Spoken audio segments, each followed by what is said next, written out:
Assassin's Creed 3's Platinum felt like nothing I'd experienced during an Assassin's Creed Platinum before. The amount of grinding and annoying tasks was absurd. I did not expect it. No wonder the completion rate is so low. I bet a lot of you got fed up with it, and I don't blame you. I did the likes of Origins and Odyssey faster. You must complete literally everything, which includes every side objective in main missions and naval missions, finding all collectibles, completing all side missions in the open world, and also pointless things such as watching the daily tasks that people do in your homestead. Some of this is RNG as well. It's extremely tedious, especially if you're unlucky. In this Assassin's Creed 3 remaster, you're also forced to do the King Washington DLC trophies if you want the Platinum, which added on a chunk of extra time. Although that new gameplay was refreshing after spending so long on the main game. There are 55 trophies up for grabs, including the Platinum, and my god was this taxing on the mental health. I will explain some of the grinds and bad luck I had as my journey unfolds for you. Shout out to the amazing people in the NC Collective, thank you as always, and now let's hop into the Animus and experience the early days of America from two different perspectives. I'm not a huge fan of the external story in Assassin's Creed, with the Isu and Desmond, Layla, etc. But regardless, we begin as Desmond in possession of the Apple of Eden artifact, and he uses it to open a door that he and the team enter to then set up a base where Desmond can use the Animus. After waking up from a nap, because this opening bored me so much, I finally entered the Animus and could play the game properly, starting off with a brief introduction to parkour and combat. After jumping around a bit and killing some virtual redcoats, I earned my first trophy early on, Rude Awakening, for re-entering the Animus. This was my first time ever playing Assassin's Creed 3, so I was extremely confused at first, playing as Haytham Kenway and not Connor Kenway, but the explanation for this was to come later. We find ourselves entering a theatre, then finding a seat to seemingly enjoy the show, but Haytham sets his sights on a target and our objective is then made clear. I had to scale the balconies above me and somehow nobody noticed a madman climbing the walls. I tore apart the set backstage, picked a lock and then slowly moved in on my target. After the assassination was completed, I casually made my way outside, avoiding the security, which thankfully kept accusing the wrong people. With his task completed and the necklace looted from the corpse, Haytham reported back to his order and is then asked to travel to America to open the ancient Isu temple with the necklace which acts as a key. Haytham is then given a list of names, men he must recruit to help him with his mission. Haytham secures himself a ship to travel to America on, and this journey acts as an opportunity to teach me the basics of combat, as we solve a mystery aboard the ship and deal with some rowdy shipmates. Haytham also roasts them accordingly. You might want to head back to your quarters. Top deck's no place for tender parnells. So I thought.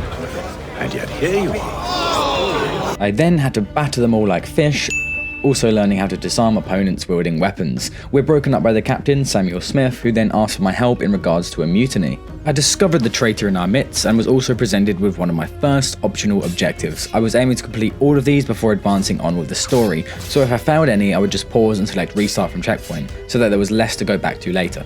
We find ourselves under attack and in the middle of a storm. I managed to save some useless members of the crew and we stuck it out until we finally docked in America. Boston to be specific. And I finally encountered that title card that I was waiting for. I immediately met one of the men from the list, Charles Lee. I thought he was an amazing character when I first met him, but let's just say later on he becomes a bit ominous. Charles leads Haytham to the other men, but first we stumble across none other than Benjamin Franklin, whom tells us about his almanac. The pages of his almanac are collectibles in-game and lead to a couple trophies. This is no ordinary book. It's an almanac.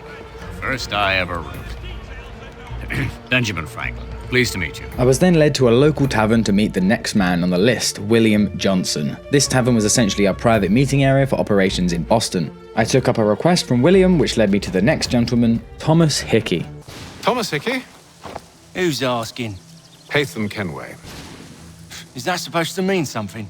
Show some respect, boy. Peace, Charles. This was a fun little mission, and I was shown how to work my way around firearms, including a new addition for me, which were the muskets. Extremely frustrating to be fired upon by, but they were fun to pick up and use in the middle of a fight. There's also a trophy for completing a double assassination with one. With this mission over and Thomas recruited, it was time to head back to the tavern and recuperate. I can now properly explore Boston and scale to my first synchronization point. Always a milestone in Assassin's Creed games. The next man on the list was Benjamin Church, and we were to rescue him from a man named Silas. Haytham and Charles make quick work of Silas's men, and we rescue Benjamin from his torture. The last man on the list is John Pitcairn, and he's being harassed by a redcoat named Edward Braddock, accusing John of being a deserter. We form a plan to corner Edward, rough him up a bit, and then recruit Pitcairn, finishing off our band of merry men. The group then take the fight to the redcoats, annihilating one of their convoys and disguising themselves as redcoats. Haytham also meets a native woman who was being held captive. I think you can see where this is going now. This prologue is almost finished, don't worry, just giving you the context. We infiltrate the outskirts of a fort and rescue captives along the way. This eventually alerts Silas, who is holed up in the fort. I now had to make my way inside the fort whilst avoiding musket fire. This optional objective was really annoying at first, but it meant I could get an easy trophy for retrying this part over and over. Okay, and grab. Oh. Wits for ye'll no go by ye. Block of firing line 5 times using the human shield. Already butchered that. What is that trophy name? We corner Silas and I defeat him in combat by shooting him in the face, but he's fine in the cutscene until Benjamin Church takes note and copies me by shooting Silas in the face once more. I was then awarded the trophy for completing both sequence 1 and 2. I then found myself infiltrating a redcoat camp and eavesdropping on the main man, George Washington, commander of the Redcoats. Haytham then meets up with the native woman that he started to fall for, and she shows him the ancestral Isu cave that he's been after. After gathering information, I scampered back to the hideout, and that's where we made Charles Lee a member of our organisation. The game then reveals that all these characters are in fact Templars, and for revealing this twist, the trophy you get is aptly named, How Do You Like Them Apples? Fast forward some years to a young Connor Kenway, Haytham's son, going by his real name, hang on, I've got this, Ratonaketon. So you play as young Connor for story purposes, playing hide and seek with the other children and learning your way around the forest, this area of the map being the frontier. We see the Templars from a different perspective now. Charles Lee catches Connor in the forest but lets him live, and Connor then promises to get revenge on Charles in the future. You return home to the village to warn everyone of the Templars' arrival, but it's way too late, and the village is burning along with Connor's mother, who you sadly lose to the flames. 9 years have passed since this day, and we return to the frontier as Connor, whilst he hunts and trains with his best friend. I was taught the basics of free running through the trees and how to hunt efficiently. Hunting is important in this game, not only for making money, but also for certain trophies, such as selling undamaged pelts to every general store. I then returned to the village and was gifted an Isu artifact by the Elder. Connor activates it and meets Juno, whom he thinks of as a spirit. She tells him what he needs to do, and he is certain he must find someone that can help him with his destiny, and so that he can protect his village from the Templars. It's a very slow first third of the game, but finally Connor receives the Elder's blessing and then heads out on his journey, popping the trophy for the completion of sequence 4. Now I was in the open world properly at long last, and right away started going for collectibles. The game wouldn't let me get this collectible in this manner, so an early death was in order, but on respawning I ended up grabbing a trophy. Wait, what? What's going on? By invitation only.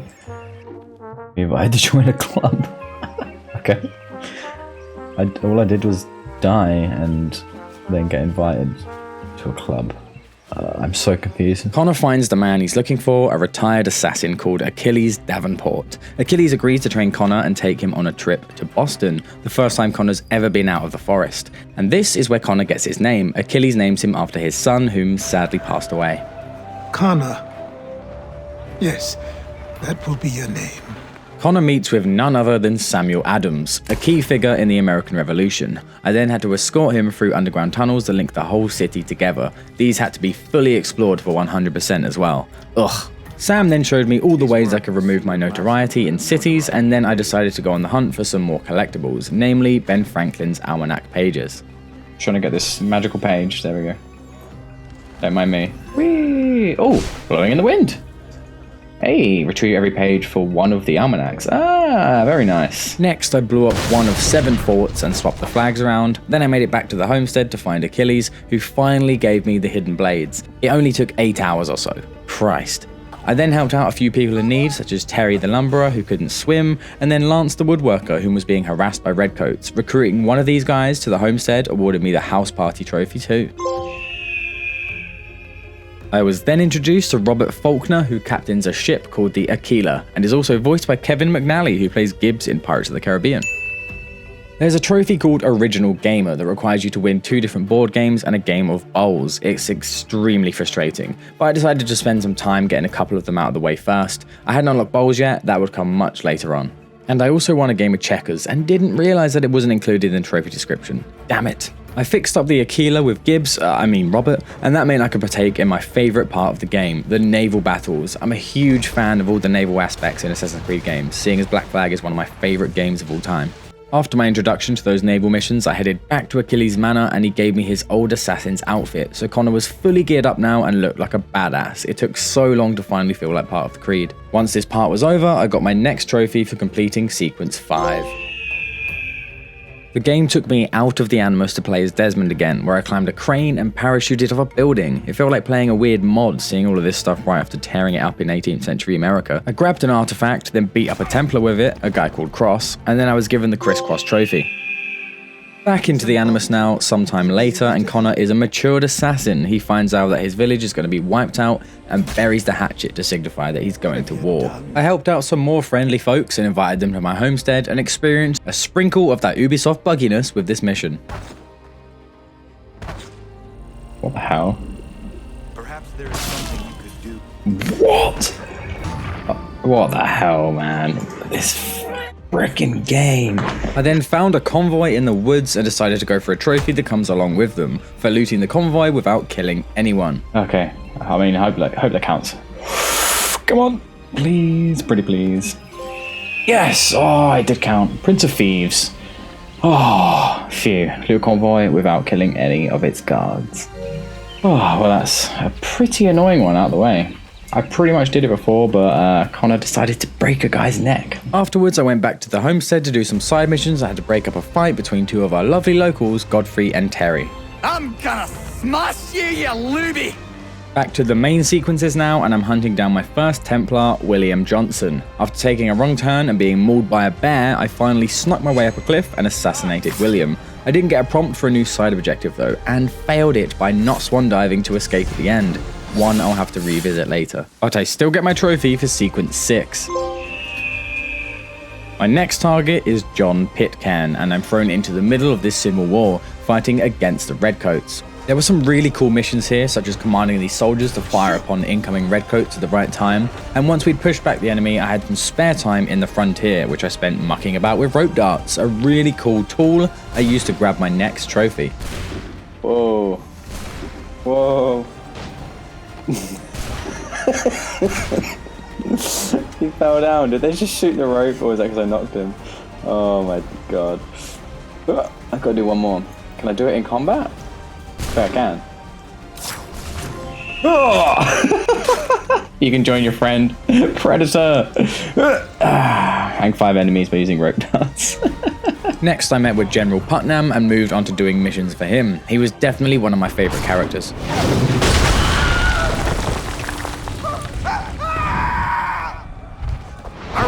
Case. I'm going back to Bunker Hill. Good day, gentlemen. I was about halfway through the main sequences now, and the optional objectives were getting much more frustrating. I saw tons of people ranting about this one online, and it took me so long to do that the game went from day to night time. After a few more missions, it was time to finally assassinate Pitcairn, grabbing the optional objective for assassinating him from above. Aerosate. Assassinate him from the flag. Whee! The end of Pitcairn meant the end of Sequence 7, which of course means another trophy. Next, I won another of the 3 games for the original gamer trophy against my homestead innkeeper. Then I started a special naval mission with a trophy at the end of it, but it wasn't without its annoyances because I still needed all optional objectives in these too. Oh, do I actually go up here? All the burning bits. Okay. Oh my god, are you kidding me? I hopped on over to the main sequences again and met with a contact in New York. The Templar I was chasing this time was Thomas Hickey. I also had my first recruit at this point. There are 6 of them you can gain throughout the game, and you can send them on missions to gain you gold and items. Leveling one of them to assassin rank nets a trophy, and leveling them all to assassin goes towards the 100% sync trophy. Connor tracks down Hickey and a chase ensues, proving to be extremely annoying when it came to the optional objective. I had to chase him and tackle him without bumping into anyone else, and this also proved glitchy. It took me a while to learn the best route and methods. Definitely avoid these guards because they'll destroy your attempt. Off. Attempt after attempt, I finally had a good run and the game still decided to plot against me. What the f? And even after a perfect run, once I'd sussed out the best method, Ubisoft still managed to ruin it for me. Even though you need to tackle Hickey, the game decided to count him as a normal civilian when I did so.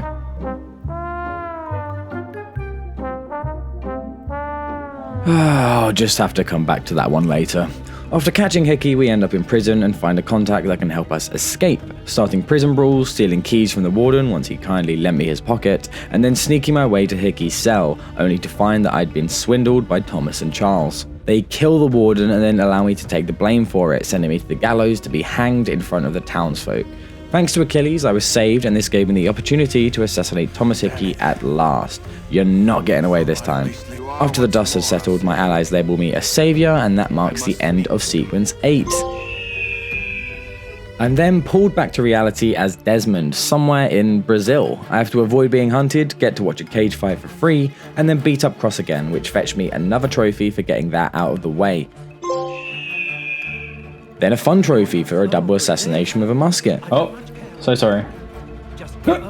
Yeah! Spit roast. Double assassination with the musket. Nice. Your turn. There's a system in place where you can send convoys with materials to different shops to earn yourself profits. I sent a convoy to Boston, New York, and the Frontier for the Monopoly Man trophy. I then bought every map to help me find collectibles and carried on with missions, gathering information from leaders, and Connor sure did use some interesting methods. How do I find Oh. What are you doing to him? Oh my, Connor. Nobody knows where he is. What is going on here?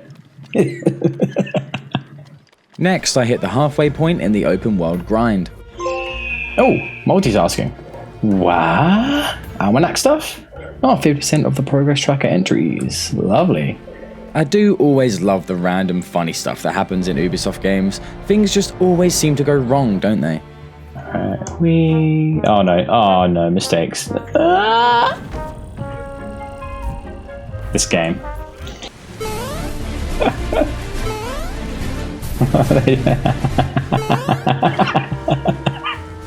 As soon as they jump in, they're just dead. They just disappear.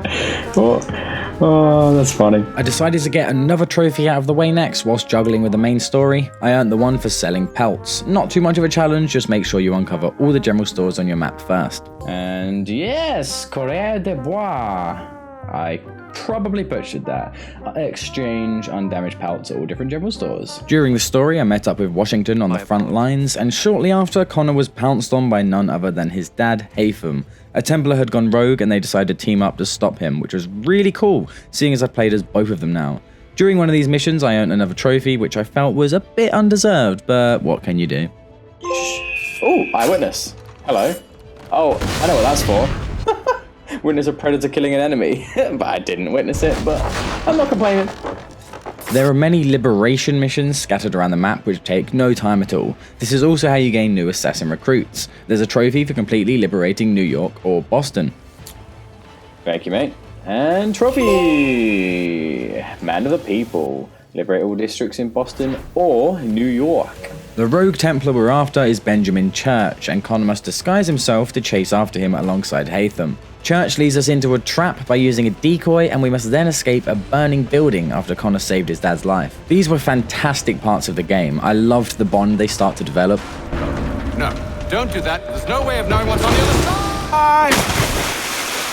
We then chased Benjamin Church all the way out to sea. Thanks to Connor owning the Aquila and a crew, we took care of Church together, which then ended the sequence, gifting me the trophy. Next, a trophy popped randomly for me, but it turns out it was for one of my recruits reaching assassin rank. Then I went back to the homestead to play a bit of bowls, the last game I needed to win for the original gamer trophy. This was a pain in the arse. Fuck off with your perfect throws. So I used a teensy little exploit to make it easier for me. Try again, mate. Try again.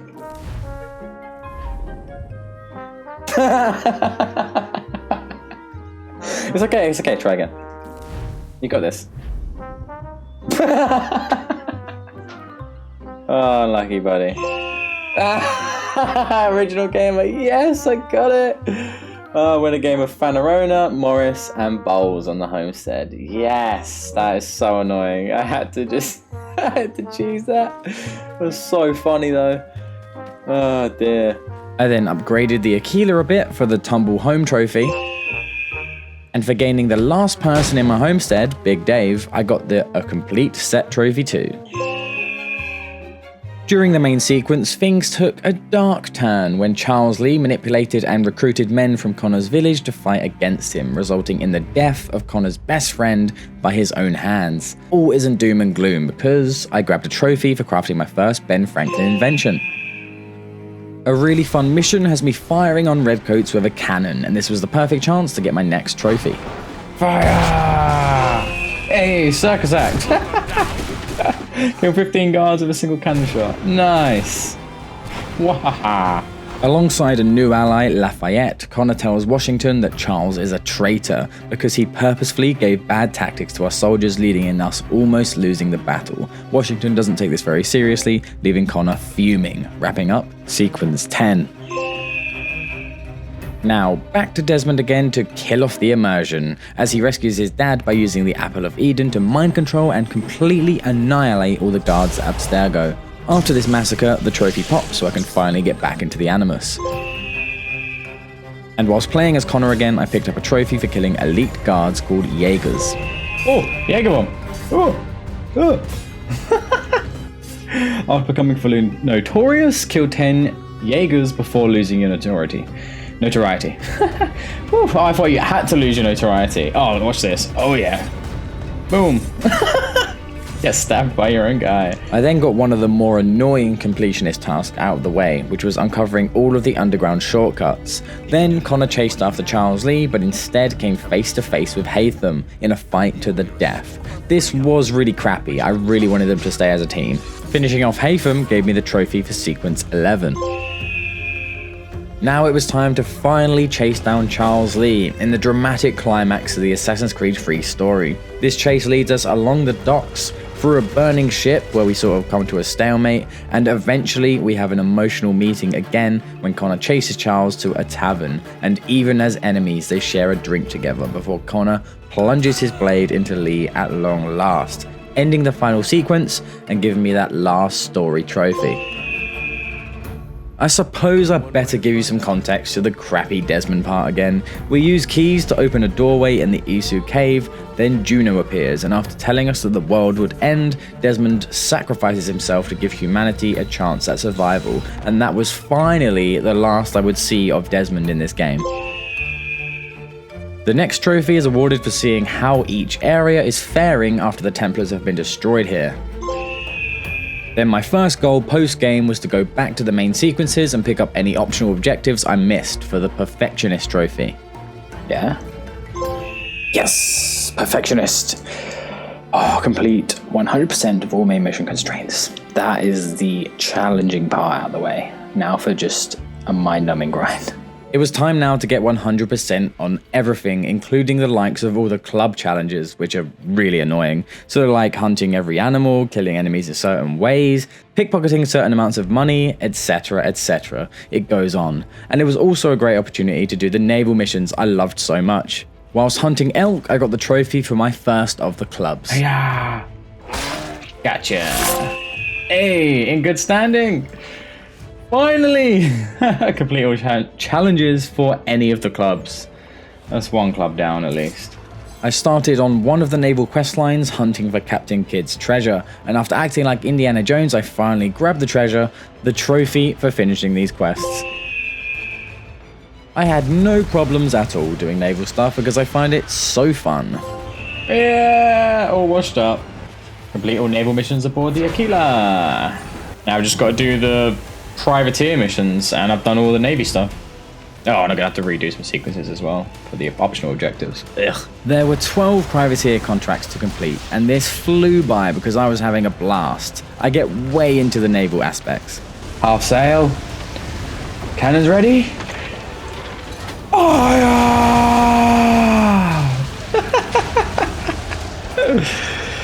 Didn't even get scratched. Oh. After completing this last mission, along with its optional objective, the trophy was mine. Oh, yes. Entrepreneur, not pirate. Nah, pirate any day. Complete all 12 privateer contracts. Yes! After all of the unnecessary tasks I had to do for this 100%, I was finally nearing the end of them, finishing off tasks for the thieving club, such as hiding from enemies and pickpocketing £1,500 from people. Finally, all the grinding paid off. Then I had the most annoying thing to do, fill up the Common Man encyclopedia, having to watch the people in my homestead perform tasks. This was completely RNG and was so boring, as you can tell here. Don't get the fishing rod out. Oh, yes! Yes! Panic! Oh, this is it. Boom. Yes! Oh, an extraordinary man. He certainly isn't. Oh, complete the encyclopedia of the Common Man. Oh my god, that just took me 3.5 hours. Jesus. Normally I would have got the platinum there, but DLC's packed in with a remaster. Great. We're almost there, guys, just the DLC to go now, as we are thrown into an alternate reality where Connor's mum is alive and Washington is mind controlling everyone with the Apple of Eden to help him take over and rule with an iron fist. The first trophy here pops when you get your Assassin's Blades. Washington attacks Connor's village alongside Putnam and Benedict Arnold. Using the powers of his scepter, Washington kills Connor's mum and decimates half of the village, leaving Connor for dead too. The Elder and a handful of men manage to survive and rescue Connor from death's door. The Elder then tells Connor of a great willow tree that grants immense power to those that drink from it. Connor accepts this quest and drinks from the tree, which sends him tripping, and then I had to complete a strange mission to get my first of 3 animal powers. This first power I received was the Wolf Cloak ability, which makes you completely invisible but drains your health. For killing enemies whilst using this overpowered ability, I was awarded a trophy too. Connor returns to the cave to find that everyone, including the Elder, has been slaughtered, and with her dying breath she tells him to kill George Washington. Next, I was on the hunt for my first target, which was Benedict Arnold. This is where you first discover that him and many others are actually being mind-controlled by George Washington. After assassinating him, I picked up the trophy for completing part 1 of 3, and then Connor was pistol-whipped by Putnam to end it on a cliffhanger. Before starting part 2 though, I made sure to 100% the frontier area by finding all collectibles and completing all activities for another trophy. Connor is captured by Putnam and put in a cell, but uses Wolf Cloak to deceive the guards. We find Kanetokon, Connor's best friend, trapped in the cell next to him. You need to help him get out too, then you drink the liquid from the Great Willow once more to unlock a new animal power. This time, Eagle Flight, allowing you to assassinate from a distance and basically fly around the map. It's mental, but amazing. Oh, frequent flyer. Use Eagle Flight to travel a kilometer. Very nice. Hey-ya! Stab. I then met with my old pal Robert Faulkner again. Of course, he didn't know who Connor was in this alternate reality though. I had to escort him and his men to the Aquila through hordes of Putnam's men. Putnam takes our friend captive and we need to use our fancy new animal power to take him down and grab the trophy for completing part 2. Haha, blindsided. Splat. Defeat Putnam. Putnam is dead. Now to grab the 100% in part 2 before moving on to the final part of the DLC and chasing down the platinum. Dealing with this glitchy convoy and freeing the villagers was the last task I had to complete here. Okay, and the last door. Okay. Oh. Open door, yeah. That should be 100%. Boom. The new tea party. Reach 100% synchronization in Boston in the DLC. Right, quit that. We sailed away to New York for the final part of this DLC. I was just happy to be on a ship again with my crew. Windy weather, boys, stormy weather, boys, when the wind blows, we're all together, boys. Blow ye winds westerly, blow ye winds blow, this guy is stuck on a rock, yo-ho. You ready, boys? He's a sitting duck out there, stuck on the rocks. Boom. Son of a... Fire! We had freed Benjamin Franklin from Washington's grasp earlier and almost lose him soon after, but he's saved by Canet Tocon, who sadly dies in this reality too. He almost takes Washington down with him though, proving that he's weak without the scepter. After Connor arrives here late, he drinks from the Great Willow Tree once more to gain his final animal power, Bear Might. And it didn't take long at all to get the trophy for this one. It's super strong. Ooh. Aftershock. Oh, quick. Oof. Kill 125 enemies using Bear Might. That was quick. I was completing all of the side objectives as I went, going for that New York 100%, but when I came back to the game the following day, I realized that all of my open world progress had been wiped. Wait, what? I was so done with this game at this point, but luckily I already earned the trophies for Boston and the Frontier, so I was going to take down Washington in this final fight, and then just plow on with the New York synchronization again. The Washington fight was fairly fun, you just needed to use animal powers to reach him in different ways. During this epic scene, Washington plunges to his demise and the trophy pops right on cue. That's sick. Ooh, first in the hearts. I'm feeling exhausted just reliving this during editing, but we're so close now. George Washington is dead, and now I just need to get 100% synchronization in New York. Then the platinum is finally mine. Yes, if I can make it there. Reach 100% sync in New York, and that means Master Assassin. Yes, Master Assassin. Oh, I get every trophy on the main game and the DLC because they decided to package them in the remaster. Why? Ah, finally. That did not need to take so long. I could do Odyssey faster. Thank you for watching. As always, guys, I hope you enjoyed this journey. Make sure to like and subscribe, and an extra thanks to the NC Collective. See you soon.